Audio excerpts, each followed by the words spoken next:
Hello అందరికీ welcome back. ఈరోజు recipe ఆలు పాలక్ కర్రీ. మనం రెగ్యులర్గా చేసుకునే పాలకూర కన్నా ఇట్లా ఏదైనా యాడ్ చేస్తే బాగుంటుంది కదా. సో నేను ఆలు యాడ్ చేసిన అండ్ ఇది చపాతీస్లోకైనా లేకపోతే అన్నంలోకైనా టేస్ట్ బాగుంటుంది.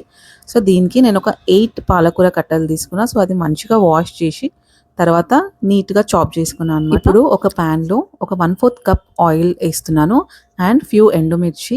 సో అది కర్రీకి మంచి ఫ్లేవర్ ఇస్తుంది.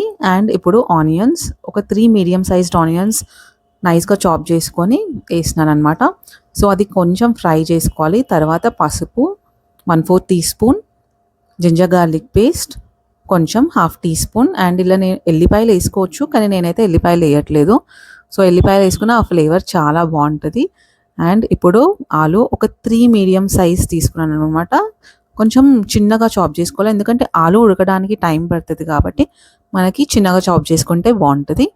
సో ఇది కూడా మంచిగా ఫ్రై చేసుకోవాలి. తర్వాత మూత పెట్టి ఒక 5 మినిట్స్ మీడియం ఫ్లేమ్ మీద ఉడికించాలి. అండ్ ఇది అప్పుడప్పుడు కలుపుతుండాలన్నమాట, కింద అడుగంటకుండా చూసుకుంటుండాలి. తర్వాత ఇప్పుడు చాప్ చేసిన పాలకూర కూడా ఇలా వేసేస్తున్నాను. తర్వాత ఇది కలపాలి. సో మనం పాలకూర వేస్తే అది వాటర్ అనేది రిలీజ్ చేస్తుంటుంది కదా. సో ఇప్పుడు కొంచెం హై ఫ్లేమ్ మీద పెట్టి కొంచెం వాటర్ వచ్చేంత వరకు చూసి మళ్ళీ తర్వాత మీడియం ఫ్లేమ్ మీద పెట్టేసేయచ్చు.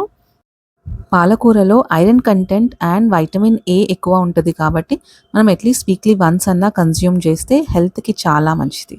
ఇప్పుడైతే సాల్ట్ వేస్తున్నాను 1 టీ స్పూన్. తర్వాత కారం కూడా 1 టీ స్పూన్. సో ఇది బాగా మిక్స్ చేయాలన్నమాట. యూజువల్గా పాలకూర తొందరగానే ఉడికిపోతుంది కానీ ఆలు కొంచెం ఉడకడానికి టైం పడుతుంది. సో అందుకే ఇది సిమ్ మీద ఒక 5 to 10 మినిట్స్ ఉడికించేస్తే సరిపోతుంది. అండ్ మూత పెట్టాలి. సో ఇప్పుడు ఎప్పుడైతే పైన ఆయిల్ అనేది తేలుతుందో సో మనకి కర్రీ రెడీ అయిపోయినట్టు. సో ఇది వేడి వేడిగా చపాతీలకైనా లేకపోతే అన్నంలకైనా వేసుకొని తింటే చాలా బాగుంటుంది. సో మీకు ఈ రెసిపీ నచ్చితే ట్రై చేయండి అండ్ నా ఛానల్ని సబ్స్క్రైబ్ అండ్ లైక్ కూడా చేయండి. Thank you.